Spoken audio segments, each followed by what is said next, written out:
அதிகாலை தமிழர்களுக்கு அன்பு வணக்கம். இப்போ நம்ம திரை விமர்சனத்தில் பார்க்க போகிற படம் மொத ராத்திரி. என்னடி இன்னும் லைட்டாக மத்தாம இருக்காங்க? சலிச்சு போனாலும் ஜெயிச்சு போற அளவுக்கு இருக்கணும், அதான் லவ்.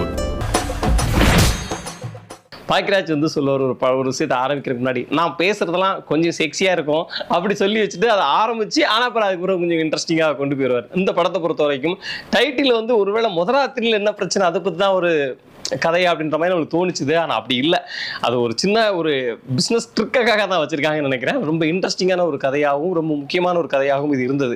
எப்படின்னா, ஹீரோ வந்து துபாயிலிருந்து வர்றாரு, நம்ம ரிஷிகாந்த்.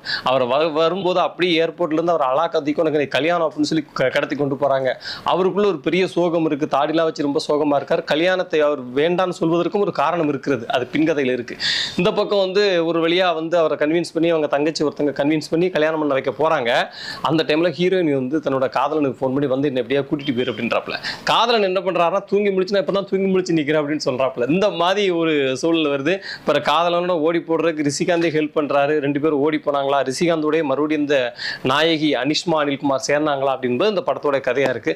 உண்மையே சொன்ன மாதிரி முதலாத்திக்காக ஒரு கட்டில் ஆர்டர் பண்ணி வந்துகிட்டே இருக்கும். ஊர் வந்து சேர்ந்து அந்த கட்டில் முதலாத்தி நடந்துச்சா அப்படின்னு நம்ம சொல்லலாம். அந்த கதையோடைய லாக்லேனா ரொம்ப இன்ட்ரெஸ்டிங்காக இருந்துச்சு. நம்ம வந்து ஹீரோ ரிஷிகாந்த்ல இருந்து வருவோம்.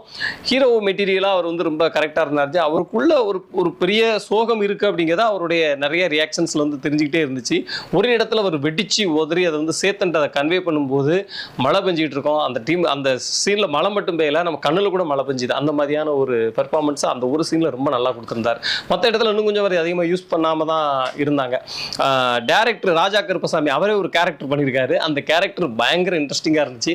அந்த கேரக்டரில் ஒரு டீட்டெயிலிங் பண்ணியிருந்தாங்க, அதை நான் சொல்லலாம்னு நினைக்கிறேன். என்ன அப்படின்னா, அவர் வந்து கல்யாண பொண்ணை கூட்டிட்டு போனோம், தன்னோட காதலி தான் மணமகள், அவளை கூட்டிட்டு போனா. ஆனால் அப்போ கூட ரொம்ப லேட்டாகி தான் தூங்கி முழிக்கிறாரு, எங்கனாலும் லேட்டாகி தான் போறாரு. காரணம் ஒரு சிம்பு ஃபேன் அப்படின்ற மாதிரி ஒரு இடத்துல கன்வே பண்ணியிருந்தாங்க, ஃபோட்டோ வச்சிருந்தாங்க. அது என்ன சிம்பு சாரை பற்றி இப்படி சொல்லுவாங்க சினிமாவில். ஸோ அதனால வந்துட்டு அந்த மாதிரி டீட்டெயிலிங் வந்து ரொம்ப இன்ட்ரெஸ்டிங்காக இருந்துச்சு.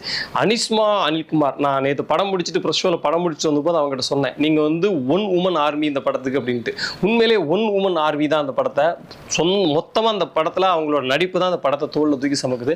அவ்வளோ அற்புதமான நடிப்பை கொடுத்துருந்தாங்க. எமோஷ்னல், காமெடி, அந்த வெள்ளந்தித்தனம், அந்த தனக்குள்ள இருக்க ஃப்ரஸ்ட்ரேஷன் வெடிச்சு வெளியில் வரும்போது கொடுக்கக்கூடிய ரியாக்ஷன்ஸ் எல்லாமே அட்டகாசம். அடுத்து கவனம் ஈர்த்த நடிகர் வந்து நம்ம வெங்கடேஷ், சேத்தன், இவங்க 2 பேர். அடுத்து ரொம்ப முக்கியமாக 2 காம்போ வந்து பயங்கரமாக இதில் ஒர்க் அவுட் ஆயிருக்கு. யாருன்னா அப்துல் லீவ் ஒன்று, நம்ம இவர் ஃபக்ஸ் பகவதி பெருமாள், இவங்க 2 பேரும் பின்னிட்டாங்க எல்லாருமே. அப்புறம் சின்ன சின்ன கேரக்டர், ரேடியோ செட்டு போடக்கூடிய ஒரு பையனை வச்சு ஜாதி விஷயத்தை கன்வே பண்ண விதமாக இருக்கட்டும், எல்லா கேரக்டர்களுமே ரொம்ப இன்ட்ரெஸ்டிங்காக எழுதப்பட்டிருக்கிறது.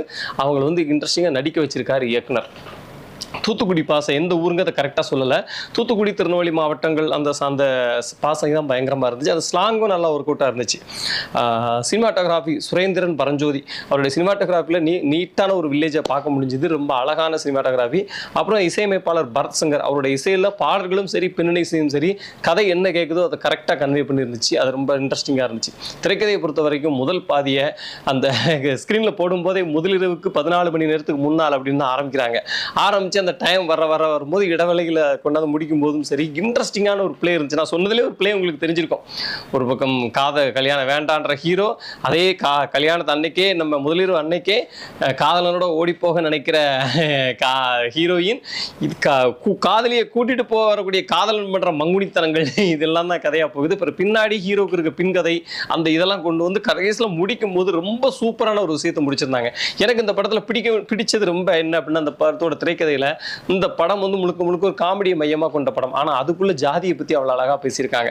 ஒரே ஜாதியாக இருந்தாலும் அந்த சொந்த சாதிக்குள்ள வர்க்க வேறுபாடு, அதாவது பணக்காரனாக இருந்தால் ஒரே ஜாதியாக இருந்தால் கூட மதிக்க மாட்டாங்க அப்படின்ற விஷயத்தை வந்து ரொம்ப அழகாக டீட்டெயிலாக சூப்பராக பேசியிருந்தாங்க.